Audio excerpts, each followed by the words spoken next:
Tiada kes aktif bagi jangkitan COVID-19 dan tidak ada kes baharu jangkitan dicatatkan hari ini. Dalam siaran akhbar Kementerian Kesihatan mengenai perkembangan situasi jangkitan COVID-19, turut memaklumkan jumlah keseluruhan jangkitan 145 dengan kes yang sembuh seramai 142 orang.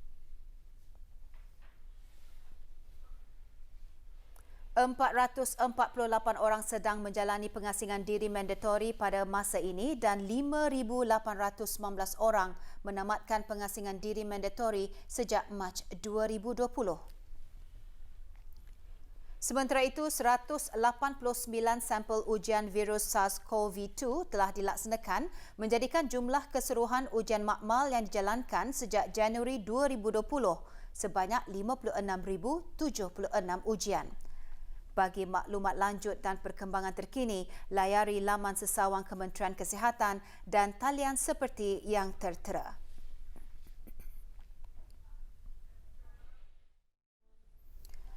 Hari Ozon Sedunia disambut pada setiap 16 September dengan tujuan meningkatkan kesedaran dan memperkasakan pemeliharaan alam sekitar khususnya yang berkait rapat dengan penipisan ozon. Di negara Brunei Darussalam, sambutan Hari Ozon Sedunia diisikan dengan acara penanaman pokok di Taman Riadah Jalan Pusat Persidangan. Acara dikelolakan oleh Jabatan Alam Sekitar, Taman dan Rekreasi Kementerian Pembangunan dengan kerjasama Jabatan Pertanian dan Agri Makanan dan Jabatan Perhutanan, Kementerian Sumber-Sumber Utama dan Pelancongan. Acara bermula dengan sesi senam aerobik diikuti dengan acara penanaman pelbagai jenis pokok.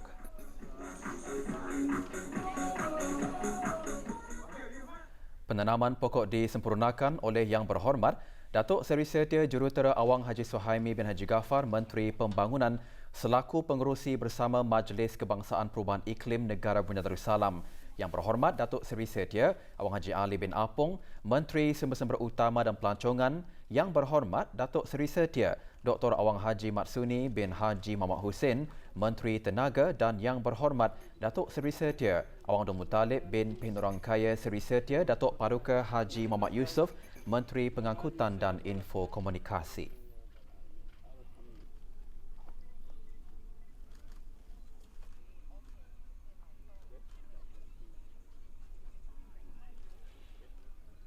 Sambutan Hari Ozon Sedunia pada tahun ini membawa tema Ozon bagi Kehidupan.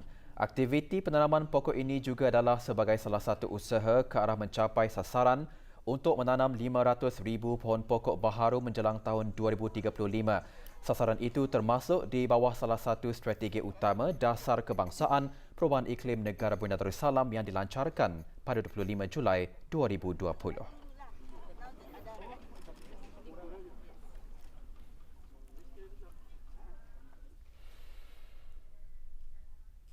200 anak pokok dipterokap disumbangkan oleh Rimba Garden Central RGC kepada Kementerian Pembangunan dan Kementerian Sumber-Sumber Utama dan Pelancongan.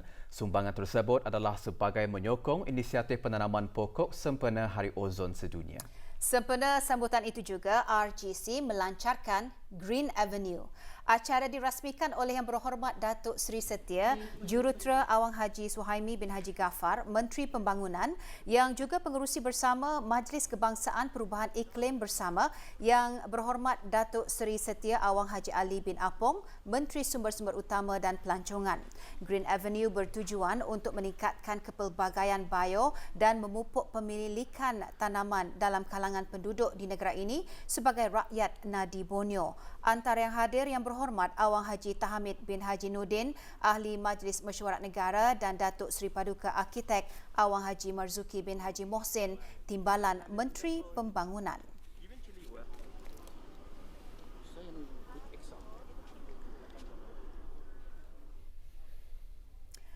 Bersiap sedia bagi masa depan dengan revolusi industri 4.0 melalui pembangunan program-program pendidikan. untuk mempersiapkan generasi masa depan dengan kemahiran yang betul antara strategi negara bagi merealisasikan Pelan Indo Ekonomi Digital 2025 untuk menjadikan negara Brunei Darussalam sebagai sebuah negara pintar. Menurut Menteri di Jabatan Perdana Menteri dan Menteri Kewangan dan Ekonomi kedua, melalui strategi tersebut, ia akan membolehkan generasi muda untuk mudah menyesuaikan diri dengan kemajuan teknologi yang cepat berubah. Yang Berhormat Datuk Seri Setia Dr. Awang Haji Muhammad Amin Liu bin Abdullah menggariskan perkara tersebut semasa kecerdasan buatan atau Artificial Intelligence AI for Good Hackathon Demo Day. Jelas Yang Berhormat lagi, golongan remaja yang didedahkan dengan kemahiran dan topik digital seperti design thinking, machine learning and ethics and AI akan mempunyai lebih banyak peluang untuk meneroka dan seterusnya berupaya menghasilkan benda-benda menakjubkan melalui manfaat dan membina pengetahuan pada masa depan. Majlis berlangsung petang tadi di Bangunan Reka Bentuk dan Teknologi Anggrek Desa. Future-ready workforce, we can then begin to see more companies and organizations utilizing AI and technology to advance humanity, creating apps, devices, and other technology that help keep us safe and make our lives better. For example, while the world is still facing a pandemic, we in Brunei have been blessed with bringing the situation under control. What played an important role in managing the pandemic in Brunei is the Bru Health application. The daily process of generating one's own health code and scanning before entering any premises has become a routine for everyone. What you may not realize is AI being applied in the background to determine your individual risk profile by taking into consideration a multitude of personalized factors in real time. By embracing technology, we have empowered our people a sense of responsibility and involvement in the fight against COVID-19, which is instrumental in keeping the pandemic under control here in Brunei. Setakat ini, Bru Health mencatatkan lebih 24 juta imbasan kod QR dengan lebih 354,000 pengguna iaitu hampir 434,000 ahli serta hampir 15,000 buah premis mendaftar bagi aplikasi tersebut. Dengan program seperti Teens in AI, para peserta digandingkan bersama guru-guru dan mentor-mentor khusus industri yang dapat membantu meluaskan lagi perspektif mereka.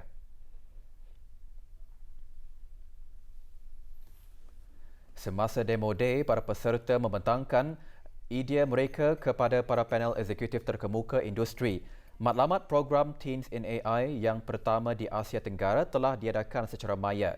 AI for Good Hackathon di negara ini diadakan bagi menyediakan satu platform untuk membentuk kemahiran dan pengetahuan remaja sebagai sebahagian aspirasi industri 4.0 negara yang menjangkakan permulaan ekosistem yang berdaya tahan dan kolaboratif yang menyokong inovasi serta pertumbuhan dengan memajukan dan memanfaatkan digital serta kemahiran kepimpinan dalam kalangan belia negara ini.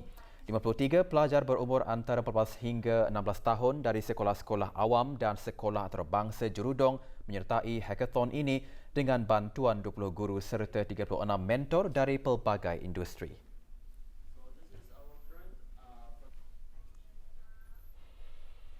...37 pelajar terpilih sebagai penerima anugerah skim beasiswa di 2 buah sekolah antarabangsa di negara ini. Ikuti perkongsiannya seketika nanti.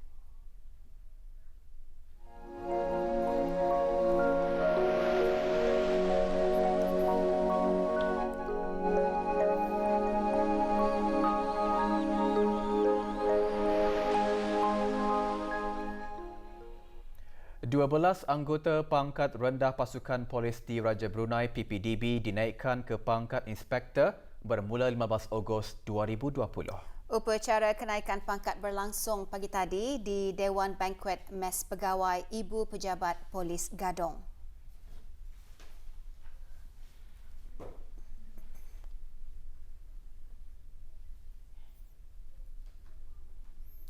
Upacara disempurnakan oleh Datuk Paduka Seri Haji Muhammad Erwan bin Haji Hambali, Pesuruhjaya Pasukan Polis di Raja Brunei. Kenaikan pangkat ini adalah pada menjunjung titah perkenan ke bawah Duli Yang Maha Mulia Paduka Seri Baginda Sultan dan Yang di-Pertuan Negara Brunei Darussalam.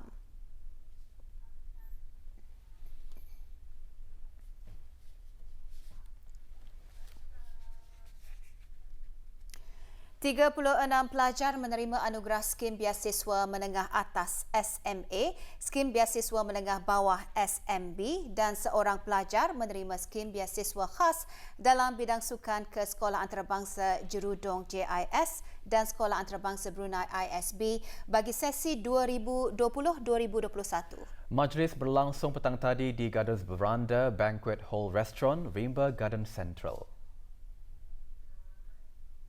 Penyampaian sijil penganugerahan disempurnakan oleh Dr. Chin Wei Kee, Timbalan Setiausaha Tetap Pengajian Tinggi Kementerian Pendidikan. Penerima anugerah terdiri dari 10 pelajar dari tahun 12 dan tahun 13, 10 pelajar dari sekolah rendah dan 16 pelajar tahun 7 hingga tahun 11. Dari jumlah tersebut, 22 pelajar meneruskan pengajian ke JIS dan 15 pelajar lagi ke ISB. Skim Biasiswa dalam bidang sukan yang diperkenalkan tahun ini merupakan usaha Kementerian Pendidikan dalam mendukung dasar sukan negara 1991 bagi atlet yang berpotensi meningkatkan kemahiran dan kecemerlangan dalam bidang sukan seterusnya meneruskan pengajian akademik. Pelbagai jenis makanan, cenderamata dan perkhidmatan boleh diperoleh sepanjang berlangsungnya Local Fest 2020. Dianjurkan bersempena cuti penggal persekolahan, pesta dilancarkan semalam di Airport Mall Brakas. Pelancarannya disempurnakan oleh Awang Wardi bin Haji Muhammad Ali, Timbalan Setiausaha Tetap Pelancongan Kementerian Sumber-Sumber Utama dan Pelancongan. Festival antara lain bertujuan memberi peluang kepada pengusaha-pengusaha mikro, kecil dan sederhana untuk terus aktif dalam industri makanan dan minuman serta pelancongan.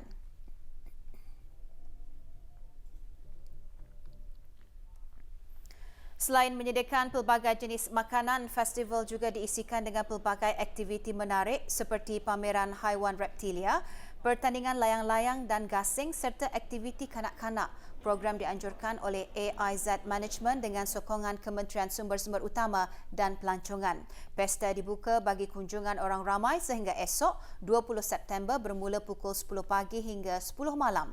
Festival akan diteruskan lagi pada 24 hingga 27 September ini.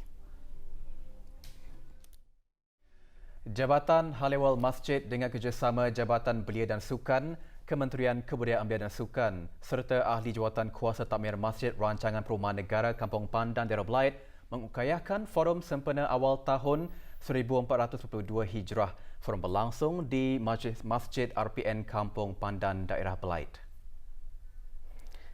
Hadir Awang Muhammad Aliani bin Ismail, Ketua Pegawai Ugama Daerah Belait.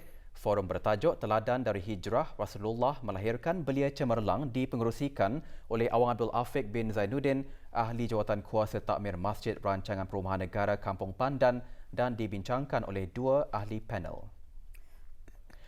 Forum dihasrat dapat memberi kesedaran kepada para belia akan bahaya penyalahgunaan dadah sekaligus mendidik mereka agar sentiasa mengikuti aktiviti yang sihat dan berfaedah. Memupuk jati diri belia untuk hidup berdisiplin, bersatu padu dan bekerjasama dalam berpasukan serta menjadikan belia bertakwa dan berinovasi sejajar Wawasan Negara 2035 belia menjadi matlamat penganjuran perkhemahan belia masjid. Program selama 3 hari bersempena cuti penggal persekolahan kedua itu dianjurkan oleh Angkatan Bersenjata di Raja Brunei. Program dilancarkan oleh Pengiran Nuramzu Nasri bin Pengiran Haji Muhammad Saleh, Pemangku Ketua Kampung Perpindahan Mata-Mata. Para belia terdiri daripada belia Masjid Kampung Perpindahan Mata-Mata, belia Masjid Syababus Salam, belia Masjid Omar Ali Saifuddin, belia Masjid Yayasan Sultan Haji Hassan Al-Bolkiah dan penuntut dari Sekolah Menengah Muda Hashim.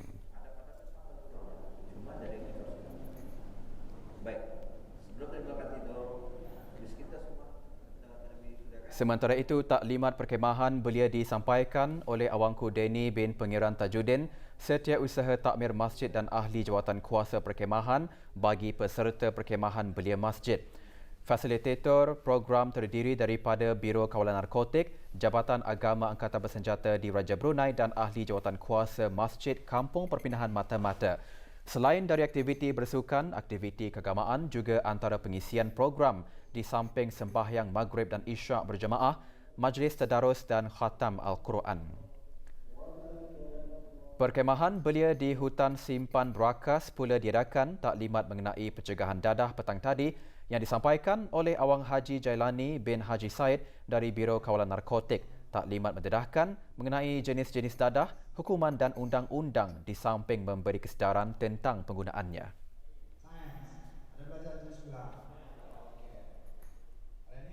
Kami mengadakan aktiviti camping ikut belia masjid. Kami ada sembahyang berjemaah and then we just make a sport activity lah. Alhamdulillah, sepanjang mengikuti program ini saya banyak mendapatkan kebaikan seperti berkenalan dengan rakan-rakan yang belum diketahui dan juga membina jati diri dengan baik, dan juga di sini kami boleh berdikari. Di samping itu juga boleh mengisi masa lapang kami dengan yang baik dan boleh menghilangkan tekanan setelah belajar di sepanjang pembelajaran. Alhamdulillah juga program ini banyak membagikan manfaat dan di samping itu kami juga melakukan solat sunat dan juga solat fardu berjemaah di sini. Beberapa pemandu dikenakan tindakan semasa Sekatan Jalan Raya Bersepadu yang dilaksanakan oleh beberapa agensi penguatkuasaan.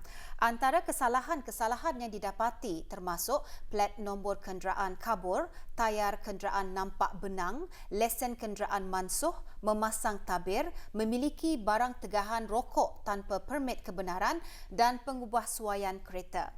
Pasukan polis di Raja Brunei bersama agensi-agensi penguatkuasa lain sentiasa berusaha memastikan setiap penduduk di negara ini mematuhi undang-undang yang berkuat kuasa termasuk Undang-Undang Jalan Raya. Sekatan Jalan Raya Bersepadu yang diadakan di daerah Blight semalam menunjukkan betapa agensi-agensi berkaitan komited dalam memantau kemungkinan terdapatnya individu yang melanggar undang-undang. Sekatan Jalan Raya diadakan di kawasan Sungai Liang. Telah dijalankan oleh anggota daerah polis Belait bersama Jalan Siasatan dan Kawalan Lalu Lintas, Pasukan Polis Diraja Brunei, Jabatan Pengangkutan Darat, Jabatan Custom dan Excise Diraja di kawasan Sungai Liang.